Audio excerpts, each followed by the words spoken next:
Makhachev is the new pound-for-pound number one. Volkanovski is still pound-for-pound number one. Pound for pound, pound for pound. Why are you worrying about pound for pound when you pound zero pussy?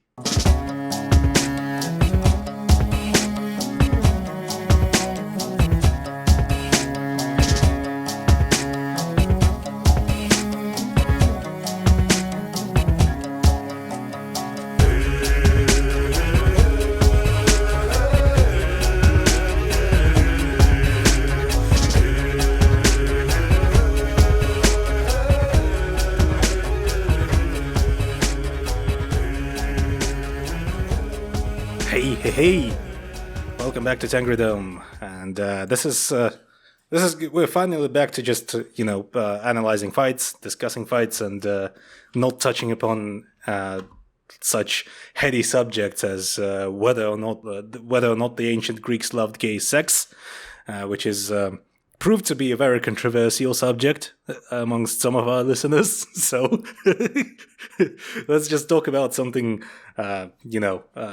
less, what's the word? Inflammatory. Let's talk about something less inflammatory. That's the word I was looking for. And in fact, I actually looked it up on Google. Anyway, so UFC 284 happened last weekend. I'm yet to actually catch up on the rest of the fights, but I did watch the main event, which was awesome. And it's one of those fights that would probably spark lots of annoying discourse around it. That is mostly only tangentially or tangentially. How are you supposed to fucking say that? Okay, give me a sec. Tangentially? Anyway, but barely related to the actual fight in question.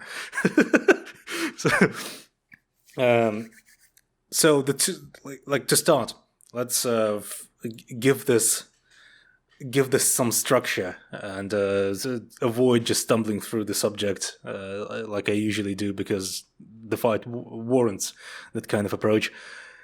So the build-up to this fight was, and it's something that I'm going to touch upon later in the podcast, is that the promotion.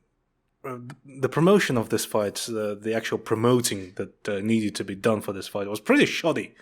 It was kind of weird, and the announcement kind of came out of nowhere because, Makhachev has only just became lightweight champion, and Volkanovski was done with the Max Holloway trilogy that took up so much of his title reign. He did knock out a couple of actual contenders outside of Max Holloway here and there, namely TKZ and Ortega.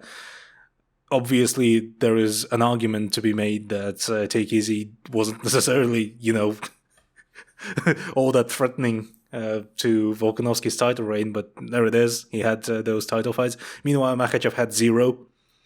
And so you could say that Makhachev was kind of being set up to get dicked over. It's weird because ostensibly the main reason why so many hardcores tend to kind of be on the fence, or on the fence at best and actively dislike Makhachev at worst, is because of the perceived preferential treatment that he's been given. And I wouldn't strictly blame it on the fighter himself, because that's kind of it's just a symptom of a wider institutional issue where you're really only gonna get favorable matchmaking or a smooth build up to your title run if you have connections. And obviously Makhachev is managed by Ali Abdelaziz, who is the world's most prolific social media manager. That's how I would put it. But beyond that, really, when you think about it, there was really no way for Makhachev to come out of this looking, a lot of fans would have, there was a lot of potential for a lot of fans to take this the wrong way. It's kind of like the Rocky 6 plot, where the this undefeated fighter, this extremely skilled and powerful fighter, Mason Dixon, then fought nobody of note, and that was the main criticism against him. And then they decided to make this exhibition fight with a 60-year-old Rocky. And when you think about it, there's like, if Mason Dixon wins, then he's beat up a 60-year-old man. If Mason Dixon loses, a 60-year-old man beat him up, and then he's had a competitive fight in the end with Rocky. And like, it was like such a huge like emotional send-off note for Rocky Balboa and the franchise as a whole. But like, just imagine what the people on social media would have been saying about Mason Dixon in the aftermath of that fight. like to the extent where like the alternate ending to that movie has Rocky actually getting the split decision win. And it's kind of like the same thing here. Obviously, Volkanovski is not 60 years old, but he's still from a division, a weight class lower, and noticeably smaller. In the actual fight itself, the fight proper, he didn't look like he was drastically oversized, because Volkanovski is a fucking horse. He's like almost wider than he is tall. He's a fucking coffer. He's built like a what's the geometric shape? I'm blanking on the English name. It's the same in English as well as in Russian. Parallelepiped? Okay, fuck it. You get what I'm saying. Anyway. Yeah, so we're gonna dive into this a little bit deeper later in the pod. So let's just talk about what, happened in the fight. Like, going into the fight, a lot of people were thinking that, so this is like an unfavorable matchup for Volkanovski. Chances are very slim he gets anything done, and Makhachev is just gonna smush him. Volkanovski being the diligent, disciplined, genuine generational talent that he is, he actually prepared extremely well for this fight, and obviously worked really, really hard on his wrestling. And so, even though Makhachev was able to secure at least one takedown each round, it's not that he was able to really do much of anything with those takedowns. Like, even in that sequence where he's had Volkanovski in a back triangle, he didn't necessarily accomplish much of anything with it, because Volkanovski immediately started blasting hellacious overcuts. Just shades of Luis Pena versus Steve Garcia on the UFC Fight Night. Figueiredo versus who was it? Figueiredo versus Benavidez. Deep fucking cuts right there. This is just to shut down all the people that say that I do not actually watch MMA. I do watch MMA. It's just that it's the amount of MMA and the nature of MMA that I watch varies drastically from week to week. Anyway, so yeah, the dynamic that everyone talked about, everyone expected this dynamic of, Volkanovski is gonna look great in striking and Makhachev is gonna dominate in wrestling, and kind of the opposite happened. It's not that Makhachev dominated in striking or anything, just Volkanovski looked outclassed in striking, but Makhachev had lots of success in striking. And I would actually say, I would go as far as to say that it was Makhachev's striking that actually won him the fight, because while Volkanovski wasn't necessarily completely nullified in striking, he did look noticeably uncomfortable with the open stance matchup. And obviously that's part of it is predicated on the anthropometry of both fighters, in that, obviously Makhachev is taller, has a bit of range on the Volkanovski, and due to the open stance matchup, even though Volkanovski has pretty long arms, it was necessary for him to step in. It was necessary for him to cover a longer distance in order to get into hitting range. So the thing is, so Volkanovski has, as he's demonstrated against Max Holloway in the third fight and in many fights prior to this one, he has an excellent jab. He knows how to vary his entrances off the jab. Like he's good at kind of like doing this sort of stutter step before entering with the jab. He knows how to feint with it. But he didn't feel necessarily very comfortable stepping on that inside angle from open stance to cover that distance. Like, normally what you should do against southpaws who may or may not have range on you, it's just kind of like the general rule of thumb, being an orthodox fighter versus southpaws. And if you want to get jabby, you need to kind of do this stutter step, feinted double jab, and as you do that, you step to the inside of the front foot. And obviously everyone talks about how, oh, that's a big no-no, that shortens the path of the left hand.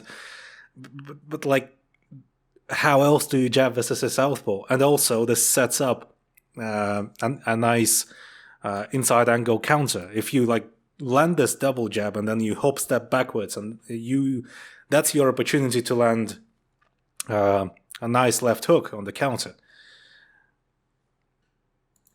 You can also counter from the inside angle with the rear hand by punching across yourself. And it's something that, for example, Conor McGregor was actually really good at in his prime during his featherweight run, demonstrated that numerous times against many different opponents.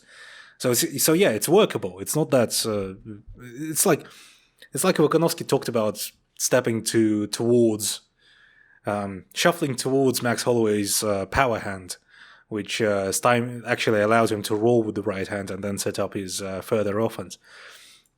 One of those concepts. It's like a calculated risk. Makhachev, for his part, he capitalized on Volkanovski's lack of comfort with the matchup, and sort of decided to hang back a little bit at range and find his counters, which worked really well for Makhachev, because Volkanovski because he didn't necessarily have these safe entries that he usually has, which is the lead leg kick and the jab, he was forced to rely on these big shifting entries, like wide steps forward, when you make this big shifting step, it always squares you up for at least a moment. And Makhachev has done a really good job of catching Volkanovski as he was stepping in. Naturally, Volkanovski is like powerful and explosive and fast enough for some of those entries to have worked, because he started like setting them up off the hand fight.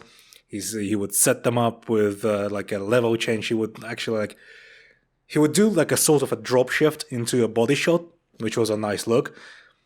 I would have preferred if he worked off the jab and then did the drop shift into the body shot off the jab, and this actually like shortens the distance to begin with. But here we are. A point I would like to make is that, yeah, like from a certain perspective, Makhachev's improvements in stand-up can be surprising, but I would actually say that he has been improving in stand-up for quite a while now, and the improvements that he's made should only be surprising to you if you kind of bought into this narrative that the UFC was pushing, the idea that Makhachev is just, nothing more than Khabib's mate, or like Khabib light even, like a worse version of Khabib or something like that. So Makhachev, first of all, is a very different fighter.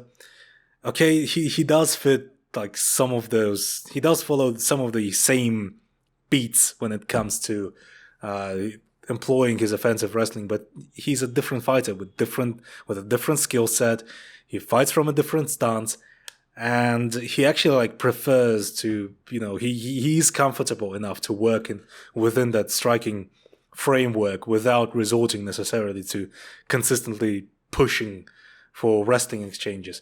Part of it may be because he his striking is less connected to his wrestling than Khabib's was, but that's just... is it necessarily worse than Khabib's approach? I mean, that depends. I think it's far too early to say whether or not Makhachev is like markedly worse than Khabib from any like reasonable measure. Obviously, Khabib was just a complete force, but I think the competitiveness of this fight came not from Makhachev's not being all that, but rather Volkanovski being a fucking horse.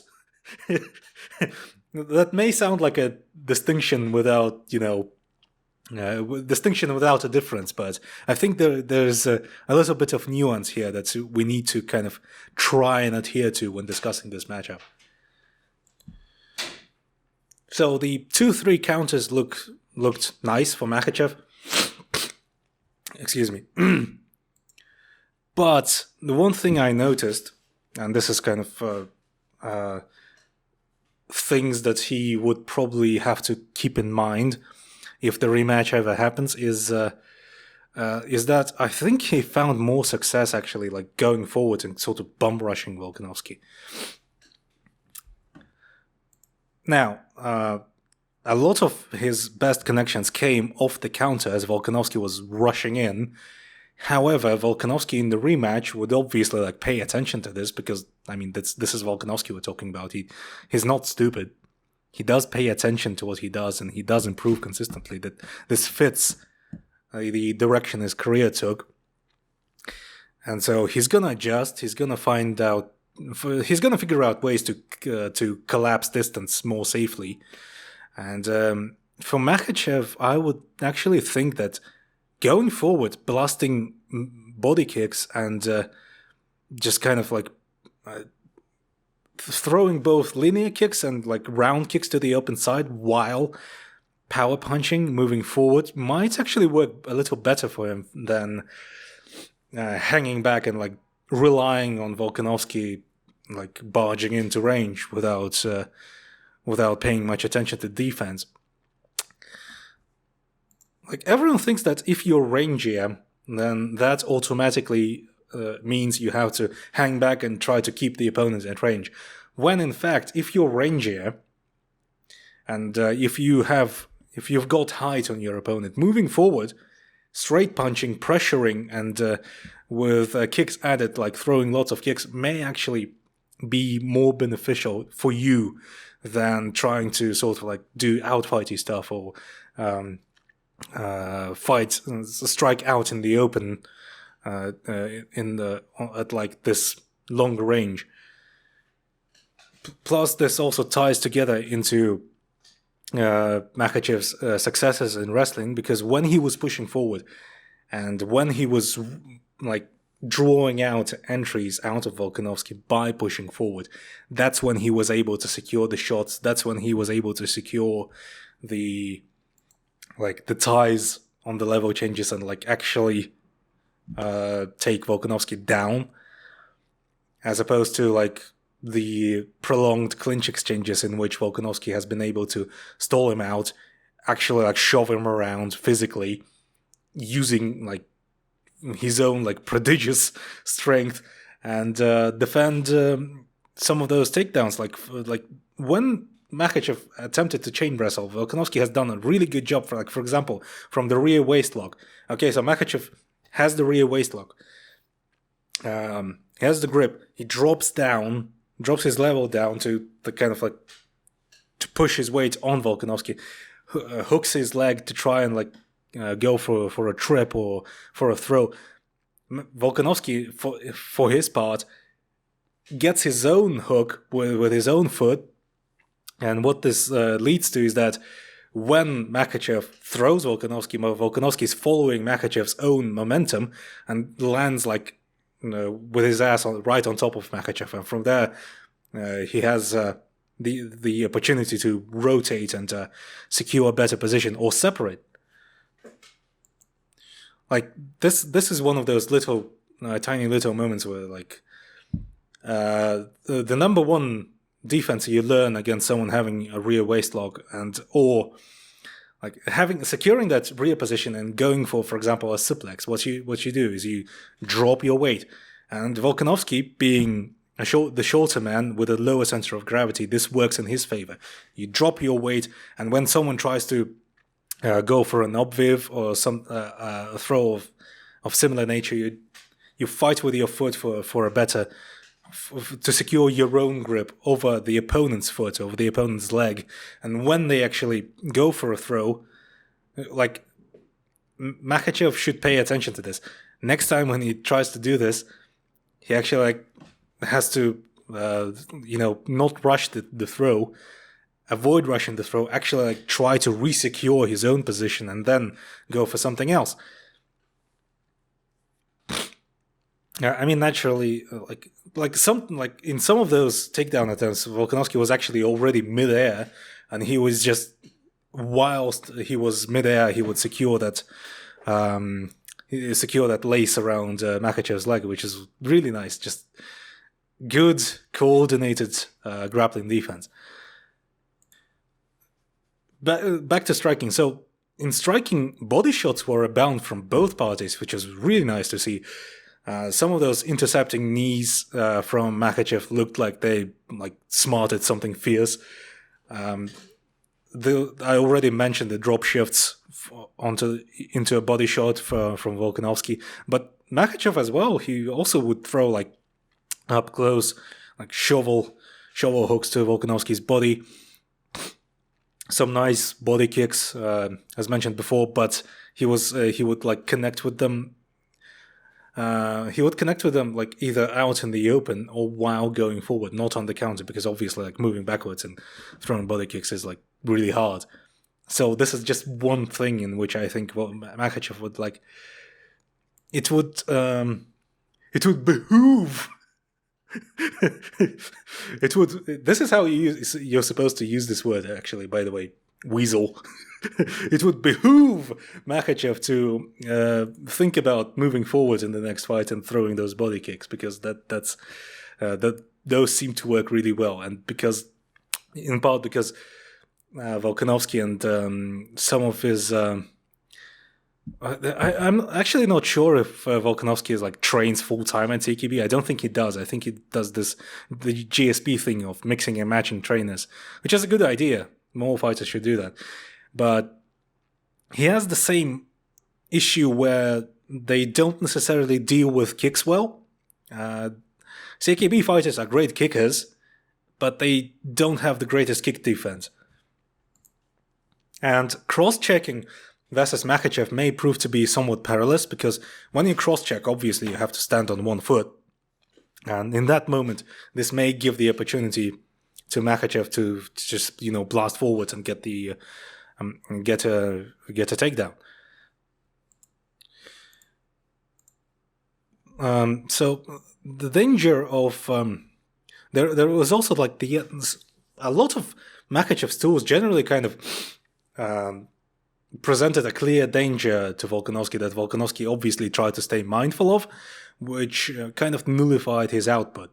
Well, not nullified, but really put a cap on how much stuff he was able to do at any given moment. He wasn't able to mount this constant point-scoring offense that he usually does. And so there was the threat of the knee, there was the threat of the left hand, and there was a scary moment when Volkanovski attempted one of those drop shifts and the knee came up and almost took his head off.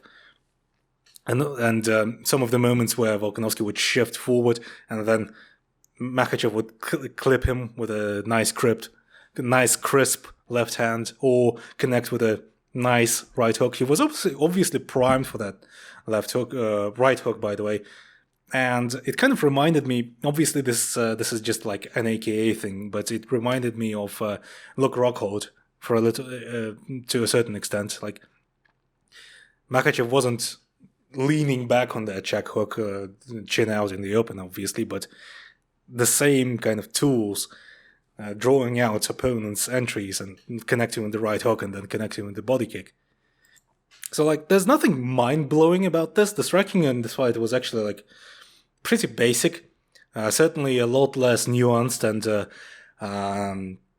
nuanced and multifaceted compared to, for example, like Volkanovski versus Max Holloway 2 or 3 or even 1.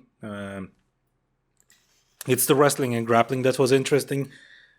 However, I would caution against completely disregarding whatever striking developments that happened in this fight going forward, because I think there was a lot of stuff to be gleaned from this, and this is just one of the ways in which the fight overall was kind of I wouldn't call it a two-way technical fight, but more so just both fighters were like very skilled overall, as opposed to skilled in one area. And the reason why there were so many striking exchanges is just that Volkanovski denied Makhachev from just getting that mounting snowball of wrestling offense going. Clearly, like constantly, he always would address the hands, constantly hand fight, not allow Makhachev to settle in one grip. And it wasn't like sometimes fighters have this problem of like trying to do too many things at once. And you could see this in Conor McGregor's outing versus Khabib Nurmagomedov, where on the initial shot, it's like he was tried to try to perform several defensive measures at once. When you're defending against someone wrestling with you, you should usually concentrate on one thing, and then when you get rid of the one thing, you move on to the next one. Like it's either you get the whizzer and you crank on the whizzer, or the opponent is trying to take you back, and so you completely focus on getting that hand separation, and while staying mindful of your own weight. Whereas like Conor McGregor tried to like do a whizzer, push down on Khabib's head at the same time, and also punch him. Volkanovski obviously completely avoided all that and just would do most of the stuff he did correctly and in a timely fashion. The problem was obviously, I think Volkanovski needs to kind of try and stay mindful of his hips a little bit more, because the initial shots, Makhachev was obviously still able to get in on some of those initial shots and get good penetration and get good momentum going and actually take Volkanovski down. And in parts, that's also like a function of the timing with which Makhachev operated. Like Makhachev would draw a big shifting entry out of Volkanovski first, or he would move forward, throw like a flurry combination, like throw a flurry on the feet and then drop down for a level change. And obviously it's hard to pay attention to this stuff, but you know, that's kind of like, that's MMA.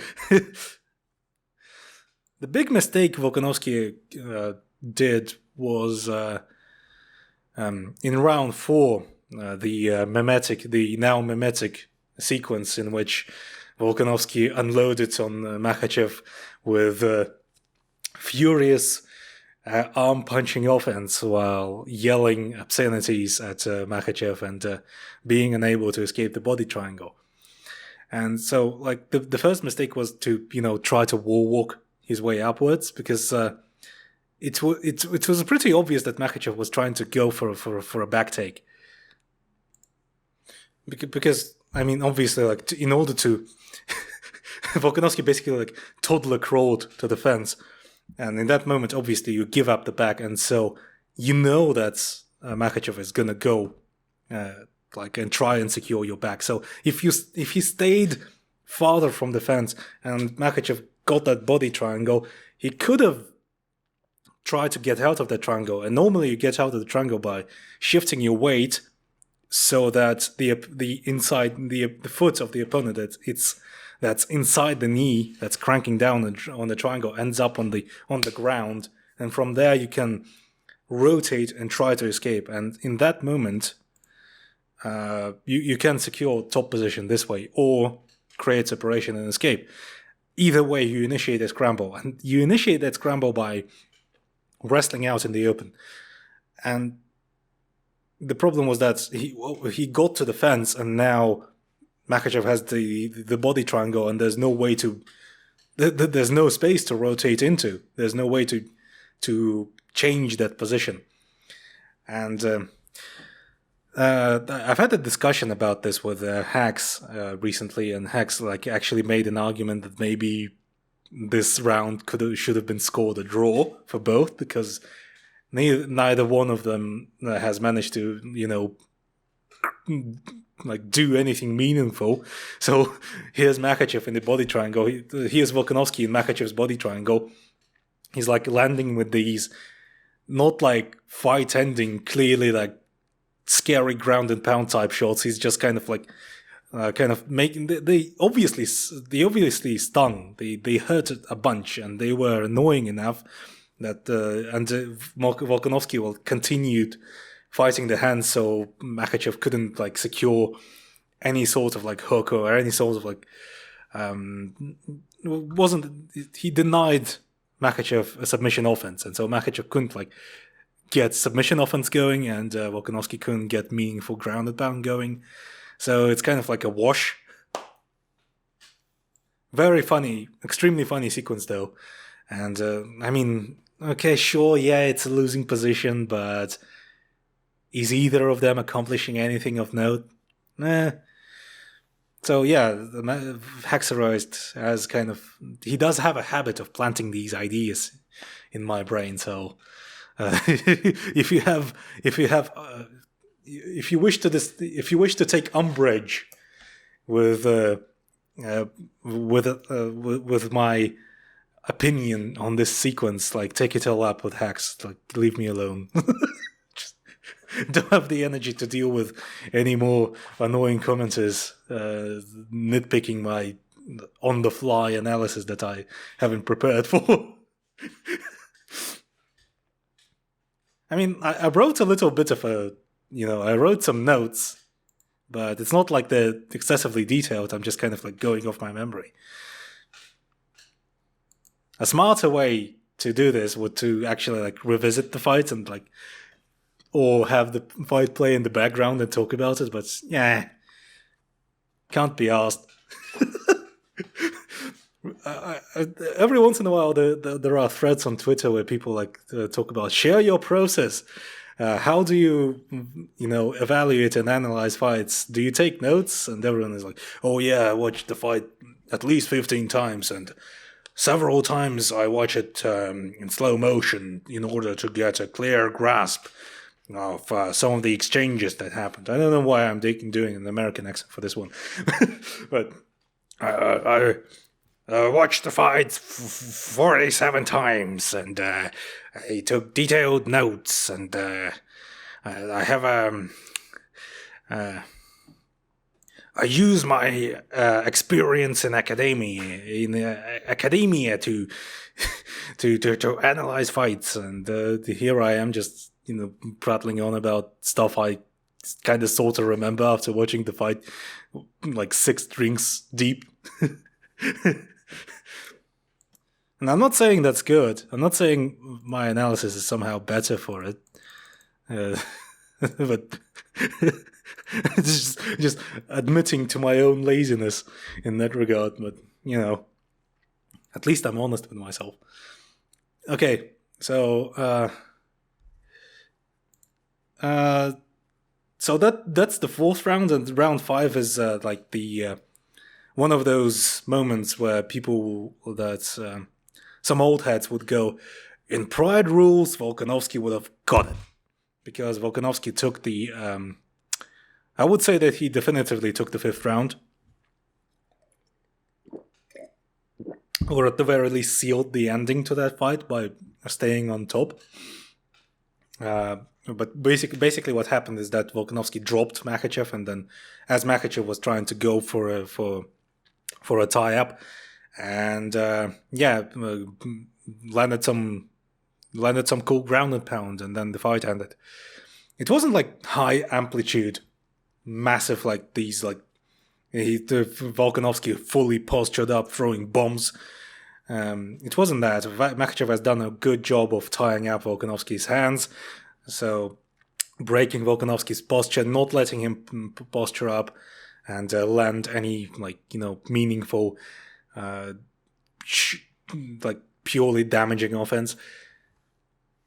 But it's still a very, very like definitive visual for the judges to latch onto, and it's just kind of like a good look. It's nice optics to finish the fight in such a manner where you're on top and the opponent is on bottom after getting knocked down.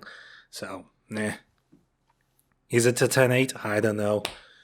I don't think I would... I'm not sure if I would give Volkanovski any 10-8s in this fight, because...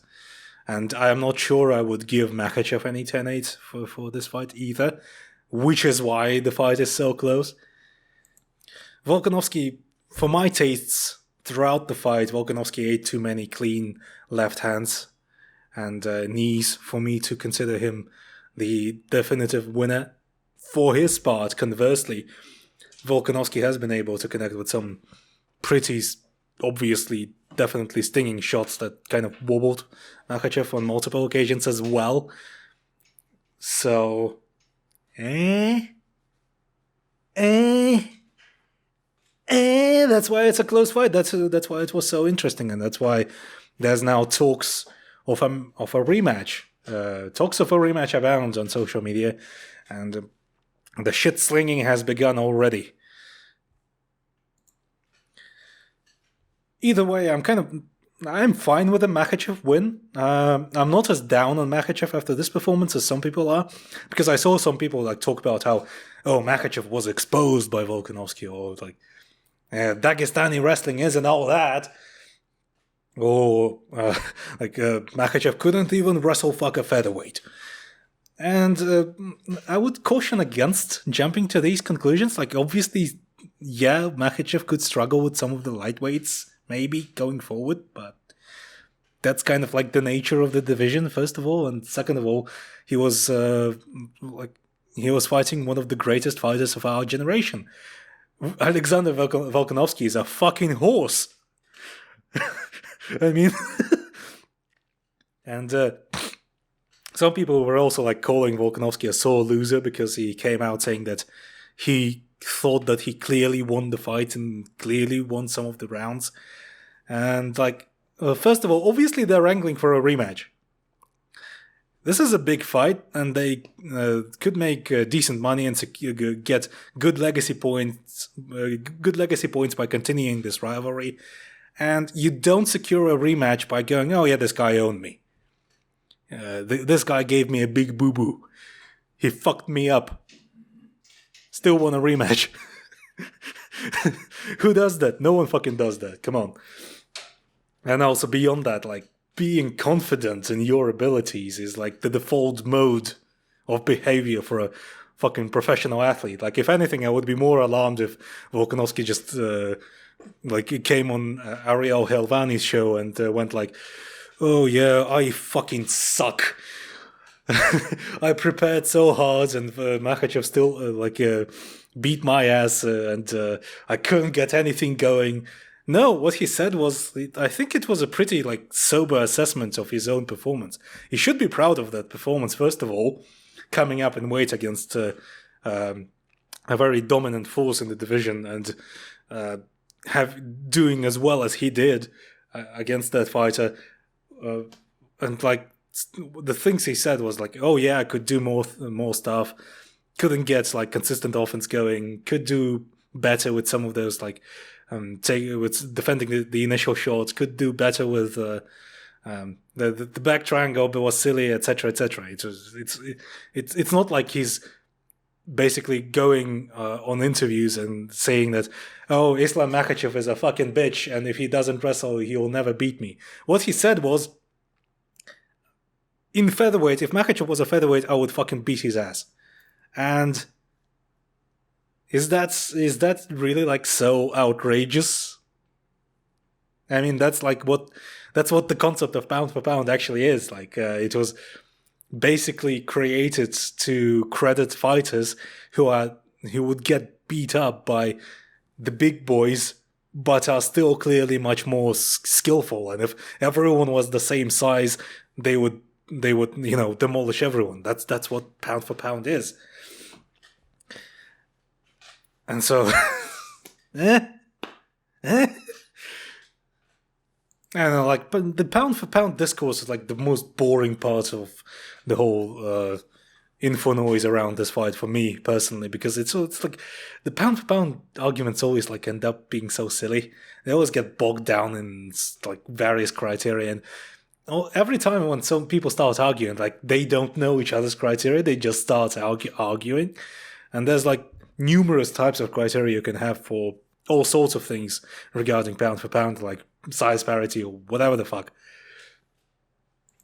And that's kind of part of why I think that Makhachev was kind of given a raw deal in regards to this matchup. So now he's kind of like stuck in this rivalry where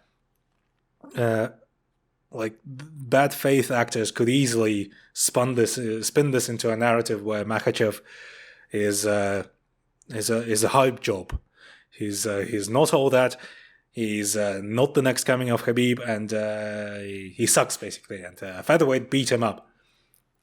Doesn't matter that the featherweight that had a competitive fight with him is one of the greatest fighters of all time, and doesn't matter that Makhachev showed a surprising level of success in an area in which he's supposed to be weak at, in which he's supposed to be weak in. How are these particles supposed to work? Fuck it, English. Yeah, but anyway, things that I think both fighters need to stay mindful of if the rematch happens is, to summarize, for Volkanovski, it needs to be more measured, safe entries, safer ways of collapsing distance. And one of the ways in which I would think he should try to accomplish that is he already has these boxing basics down pat. He already has the pendulum step. He already has this type of tempo where he stutter steps into range. You saw it against Max Holloway the third time around. Stutter step into range, counter. Bam, bam, bam, bam. That sort of tempo, that sort of rhythm. You just have to employ that. You just have to figure out a way how to use that against the southpaw. And the way you use it against the southpaw is, as I've mentioned, is step to the inside of the lead foot, land the jab, hop step backward, counter. Bam, bam, bam, bam. And a good way of drawing out a counter from like a southpaw who, as Makhachev tends to do, kind of like Makhachev still tends to leave himself sort of open when he goes for like a committed left straight, kind of like how Volkanovski used to do with his right hand. And the way you do that, you throw like a harassing jab, you kite your opponent, to use a gaming term, a video gaming term. You step to the inside, jab, hop step backwards at a 45-degree angle. That's like the chef's kiss type stuff. That's the real ace shit. You draw out the committed counter to your jab, step backwards on a 45-degree angle, and then from there you can either land an uppercut, an overhand, or a left hook. Anything goes really, because you have the dominant position now. You have the angle. And like, just, he already has the wrestling defense. I think working on, obviously he has to work on mat wrestling, I would say, trying to kind of like almost trying to bait these back takes may actually like be a decent idea, because from there you can draw that, like, you can reverse the position, you can sweep the opponent and then secure top position. For his part, when Volkanovski tries escaping the back triangle, I think Makhachev can actually like anticipate that and try to reverse that position into into securing top mount, basically. That would be cool to see. That's kind of like, see, this is why this is interesting. There's now an arms race where both guys can do lots of cool shit. In the meantime, if Volkanovski commits to that, sort of like almost like a Soviet boxing out fighty type style, what Makhachev can do is to just, not pay attention to it. Just horsepower Volkanovski, just go forward and blast body kicks. Just be a dumb puncher for once. Obviously, the problem here is that both approaches are liable to get both fighters hurt. They already clearly demonstrated that they can wobble each other. And this is really fascinating. Not one fighter, not either one of them, could bully each other in a way that is like gives them this like definitive edge. The craziest part, of course, is that Volkanovski looked barely out of breath. He looked extremely fresh after having spent 25 minutes of grueling wrestling exchanges with Makhachev and getting like wobbled numerous times and like wobbling Makhachev back numerous times in response. It's like it was a back and forth fight, and I think, I don't know, for my money Volkanovski looked a lot fresher, so that's something to pay attention to. And there's like there's now this silliness going around on social media, started by Dan Hooker and now supported by Volkanovski himself, like accusing Makhachev of cheating using an IV. And like, I can buy that. Okay, sure. First of all, like, yeah, if he cuts a lot of weight, that may have been necessary, especially if he's had a bad cut. But on second thought, like, who gives a shit? Like, genuinely, who gives a shit? This is like, as far as cheating go, this is like fairly innocuous stuff. Like, I don't really care about cheating in MMA. Like, if it's unless it's like completely outrageous, in which case I may actually start respecting you more because of how outrageous your cheating is, unless it's just kind of both outrageous and dumb and gets you caught. But it's like an objectively funny thing to do. It's like brazenly, nakedly accuse someone of cheating, and then when someone asks you for proof, you just kind of go, "I'm gonna drop something. Yeah, trust me. Yeah. There is something there." Just amazing stuff. Really funny. But yeah, so to touch upon the topic that I brought up in the beginning, like the lack of promotion for this fight. Like, forget even Dana White forgetting fucking Islam Makhachev's name during a press conference and being more preoccupied with this stupid fucking slap league. Okay, so you have a generational talent in Volkanovski, and you have this fighter that you're trying to push as Khabib 2.0. So you lost Khabib because Khabib retired. Now you want another star in that sort of mold, and that same type of archetype. I'm not even going to touch upon the idea of this like stereotyping of fighters as offensive right now, but you have two clear angles. Promote the fight. You can release promo packages. You can release highlights of like Makhachev's rise to the top. Like some of the embedded stuff, it didn't even show up on my feeds until someone else told me, and even they told me that this shit like was sent to them by a friend who's just kind of like a fanatic who watches all the embedded stuff. Like, what the fuck is this? WME IMG is a talent agency. This is all they specialize in, and their subsidiary can't even promote their own talent. What the fuck is this? This is just embarrassing.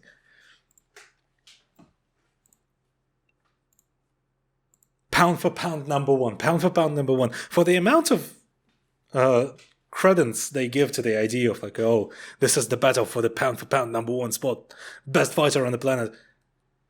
I don't think like I don't think that many casuals outside of the UFC sphere like have paid attention to it. Like, certainly not to the extent that McGregor versus Khabib brought. Obviously, yeah, there were stars in their own right, but you have talent of the same caliber. Why not exert the tiniest bit of effort and try, fucking try.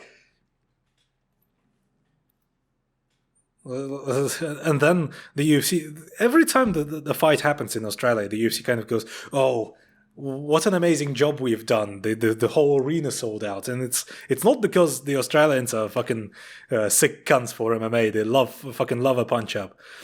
Yeah, the Volkanovski, land down under, our boy, our lad, he's gonna beat up that dog cunt. Yada yada yada. It's not because of that. It's because of obviously your incredible promoting skills. Yeah, right. It's embarrassing is what it is. And for as toxic as Makhachev's fan base is in general, like they're fucking insufferable, and like generally speaking, these Papacha hat weirdos are really annoying, but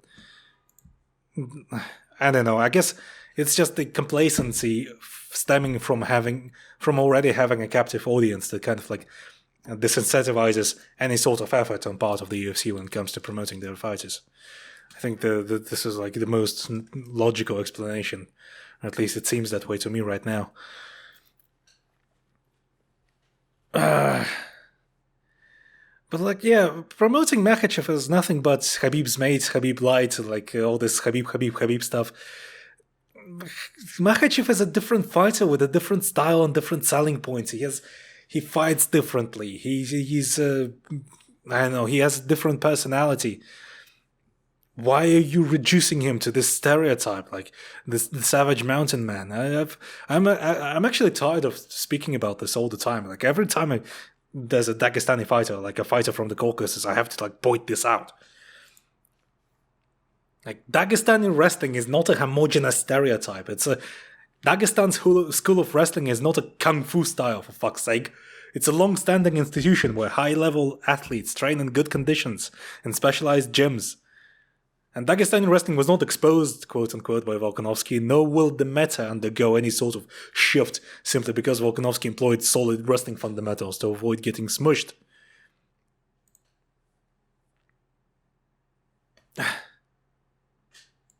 Like, you could say the style employed by Abdul Manap Nurmagomedov alumni is a style unto itself, yeah. But the basics that he employed, he basically adapted the wrestling fundamentals, like from what he's learned under the Soviet system to MMA, which is specialized. He created some specialized hierarchy of moves and kind of embedded that into his fighters.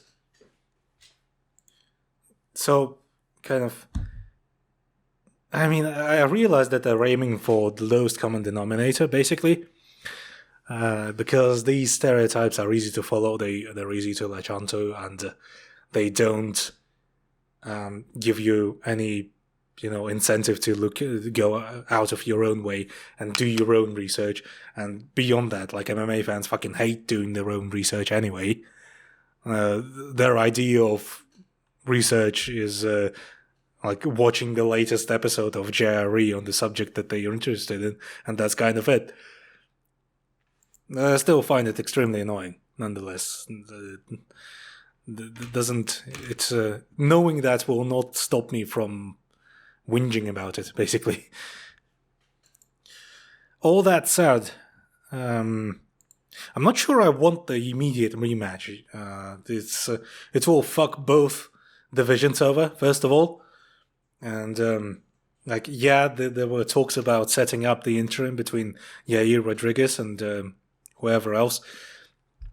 And it's just kind of odd having Yair Rodriguez as your interim champion. And Makhachev needs lightweight wins. He needs wins versus lightweights. He needs a reign. Give him a reign. Gagey versus Viziev is gonna happen soon. There's Dariush deserves a title shot and has been deserving it for ages now. Dustin Poirier is still out there, still kicking around. Actually, on second thought, I wouldn't be surprised if they give fucking Michael Chandler the title shot off a loss versus Poirier anyway. Because this is the UFC we're talking about, nothing ever makes sense. I don't know. You get one thing in this sport. You get one good thing per year in this sport, and then the rest of it is nonsense. Which is kind of perfectly encapsulated by this event having several cool fights on it, and then the next cards are just like...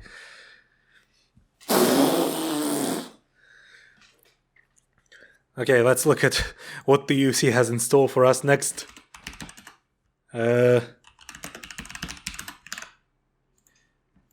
so we have Andrade versus Blanchfield coming up next. Okay, sure, Andrade is cool, and the rest of it is... What is this? Next one is Krylov versus Span. It's just this is Tatiana Suarez's comeback, and this is the card you put her on. If I were Tatiana Suarez, I would actually, be pretty offended by it. It's just a nothing card. The next number UFC is UFC 285, Jones versus Cyril Gunn. John Jones makes his heavyweight debut after 12 years. Oh. The co-main is Shevchenko versus Alexa Grasso. Oh my god. Okay, I guess so. There's Bo Nickel, and Jeff Neal is gonna fight Shafkat.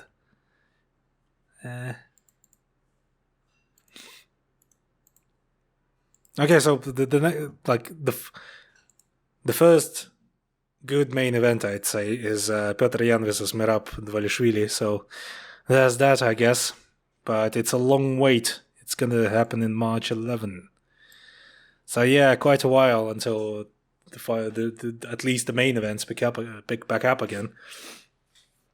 All right, so to summarize the final takeaways, lots of stuff to work on for both fighters. There's lots of angles they can work on to have a more dominant performance the next time around. They kind of, I would say they're about equal right now, with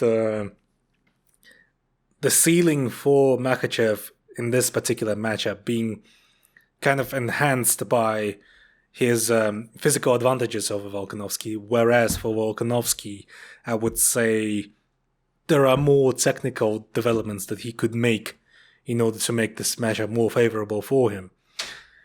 So this is just this is a multifaceted dynamic, and this is what makes me excited to see the fight happen at some point in the future, not immediately, because I would like to for them to get some title fights out of the way in their own divisions, make some improvements, and come in fully prepared, fully ready. And for Volkanovski, it would actually make sense for him to, so get a title defense in, and then spend the next 6 months bulking up.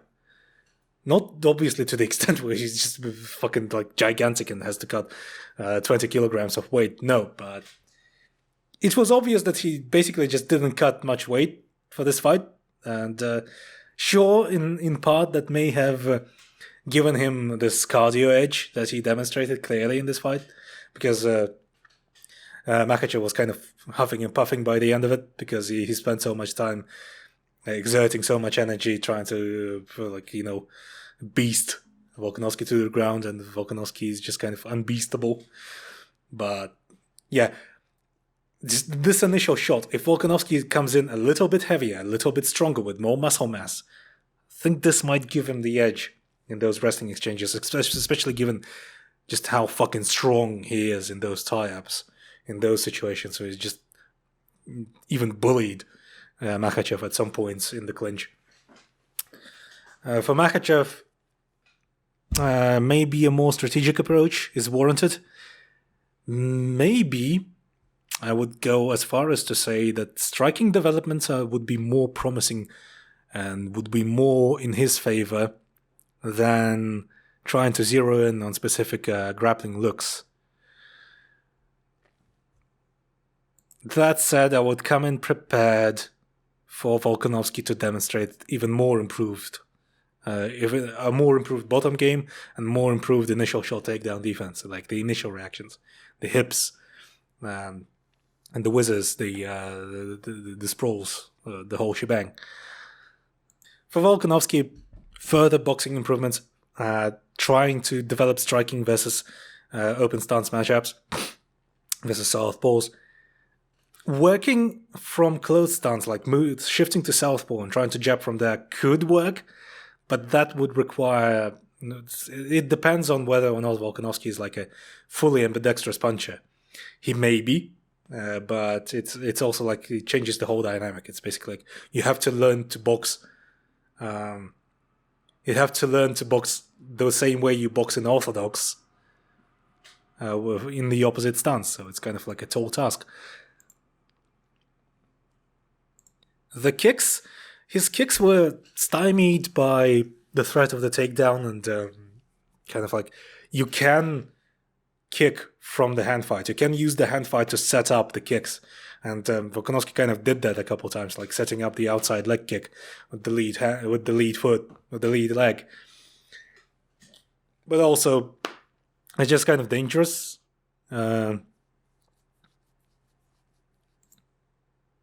Because from there, it can the distance can be easily collapsed, and it can turn into a clinch exchange fairly quickly. Obviously, you can exploit that. You can use the hand fight, kick the leg, and then bait that's collapsing of distance, and then you counter, like throw an overhand, move to the side. When you kick the outside leg with your lead leg from off the hand fight from open stance, you can take a little step to the outside of their own lead leg, and that way you set up the classic like outside angle.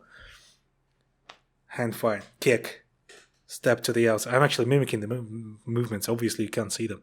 It's just kind of a reflex for me. I've been doing this throughout this whole podcast. Hand fight, kick, bam. Yeah, the overhand will connect from there. More body shots in general for both. Baiting entries, trying to bait the other one into making a committed entry, dropping on a body shot. Always a nice look. But yeah, for Volkanovski specifically, the postman. Harassing jab, hop step, harassing jab, hop step backwards. Opponent comes in. Committed 1-2. And it's like bam, bam, bam. That's the rhythm. For Makhachev in striking, I would say more volume, more linear kicks. The snap kicks to the gut would work really well with what he's trying to accomplish. Just moving forward, blasting 1-2s. Just kind of like go in sicko mode, basically. But the issue with that approach is that it's energy intensive, and if Volkanovski finds your timing, if he settles on your timing, he just gets it, you're liable to get knocked out with a counter. So kind of a mix and match of approaches could be worth investing into. If you stifle Volkanovski with kicks, and it's kind of like a look that Max Holloway has employed to a reasonable degree of effect in the third fight, is just adding lots of body kicks. Just go forward, blast kicks. It messes with Volkanovski's rhythm. It messes with his resets. Doesn't let him reset. Doesn't let him find his stance, and doesn't let him just find those moments where he can throw the harassing jab. The intercepting jab, rather, like the jolt that he does, like bam, step in, beat you to the punch. For Volkanovski, you know, it's interesting. His success in the clinch kind of made me think: what if he tries to? So he secures this inside ankle jab, steps outwards, fake stepping in, converts it to a clinch exchange, and from there he can use like secure underhooks, overhooks, and use them as like just kind of a way to throw Makhachev off his rhythm, like do a throw by, do like upset his balance.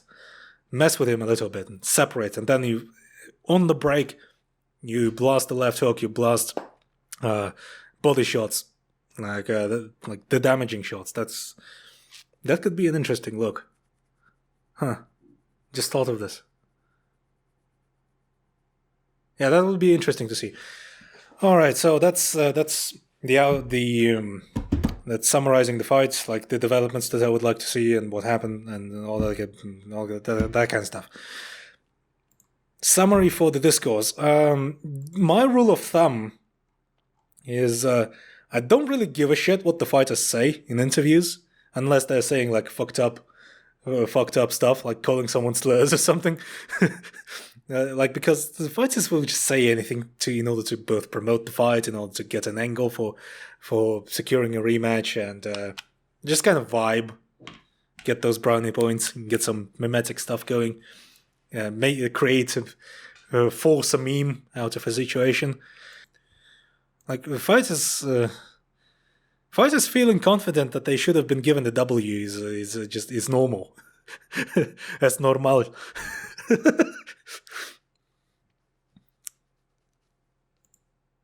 Obviously there's nuance to this. An athlete can be obviously like completely fucking deluded or act like an asshole, and I don't think Volko is acting like one. Obviously you could say that accusing Makhachev of utilizing an IV to rehydrate is kind of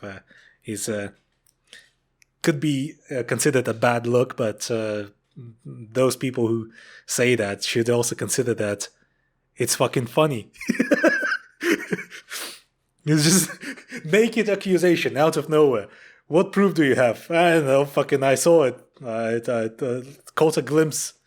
Of it as he was walking out the toilet, walking out the loo.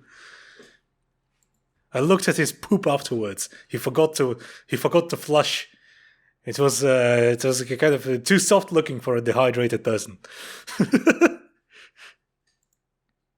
Yeah, the overall dynamic, I think, is it's lucky that it turned out to be as competitive, because it's while lots of there's now an angle that could be used by Islam's detractors to say that he couldn't even like beat a featherweight definitively, and he's a hype job and all that. It's unfortunate, but it's lucky that it happened against a genuine all-time great level fighter in terms of skill and athleticism, just an absolute freak of nature. So for my money, I don't think I rate Volkanovski highly enough for it to not be that big of a knock on Makhachev himself. It's obviously unfortunate that he's now forced into this position where it's like I said in the beginning, it's like a Rocky 6 type situation. There's no if you want to, you could easily come up with all sorts of nasty narratives about this fight. On the other hand, Islam's fans are toxic enough, like the Dagestani superfans, the Dagestan superfans, they're toxic enough for it to not matter, because those guys have the ability to just to make any sort of discourse completely fucking insufferable. But I would still caution against conflating one's distaste. I'm sorry. I would caution against conflating one's distaste towards these things, the outside, like fan base level spats with valid criticism against Makhachev. Like there's having funny banter, as a fan does. Like banter between fans is fine. It's what drives the. It's like part of the fun when it comes to any sort of sport. But there's a line. There's being a fucking asshole, and there's just having sick pants. But yeah, there's a discussion to be had certainly about the way the UFC doesn't promote its own fighters unless the fighters already have some kind of it factor in their eyes, and it's not necessarily even the it factor like something like Volkanovski has, like the spark of greatness or spark of genius or anything, all that kind of stuff. You just kind of have to be loud, or you have to be some kind of ethnicity that's not American, so you can like use a racist stereotype in order to push them. Like, you look at other sports, some of the biggest stars are just like really fucking boring people. It's just dudes. But we have this discussion every week almost at this point. All right, I think, yeah, sure, there's some details I may have skimmed over, and I wanted to touch upon some other stuff but I think the topic itself has been sort of like covered in enough detail, I think. So we're gonna wrap this up. Just a quick PSA, I guess. So I am in the final stages of my visa application. We've finally gathered the majority of the documents we need to make the submission, and the actual like review process for the application is going to take like maybe a month, something like that. And so we're moving into the final stages. And this is basically an announcement of an announcement. We're going to make an announcement where we explain what we'll need, what sort of help we'll need in order to secure this whole process and actually make the move to the United States. But yeah, we're closer than ever. This is a huge weight off my shoulders, but I'm still incredibly nervous, because who knows what the USCIS will say, and just who knows those bureaucrats. Immigration policy is just awful at the best of times, but it's just a complicated process. It's especially complicated if you're immigrating from like a country like fucking Russia.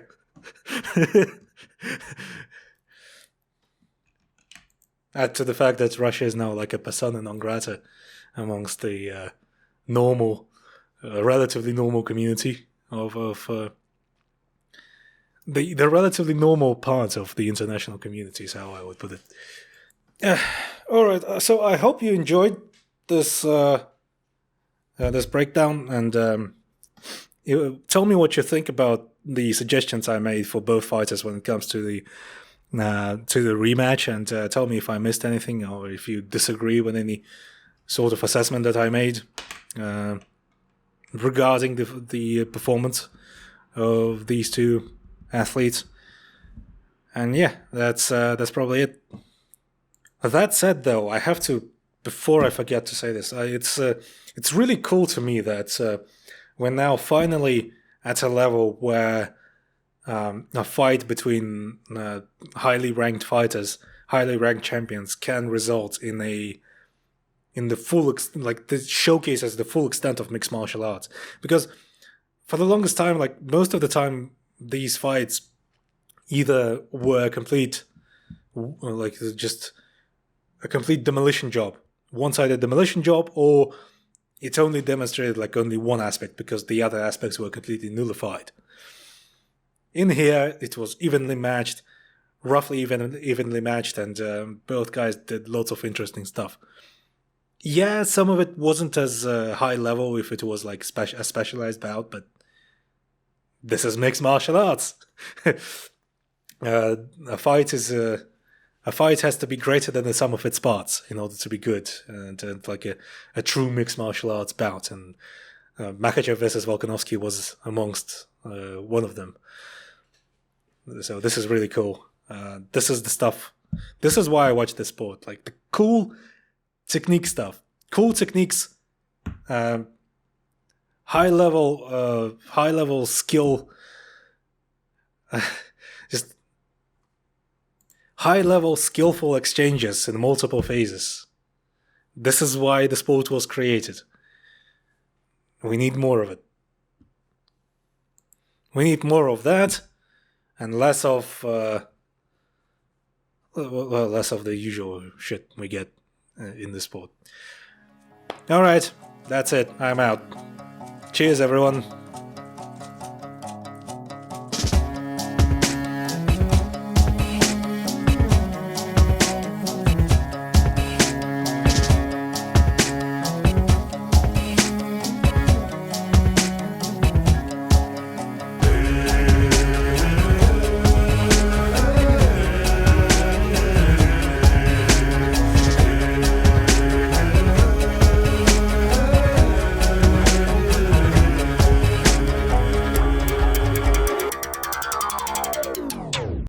And always remember, stand up for yourself!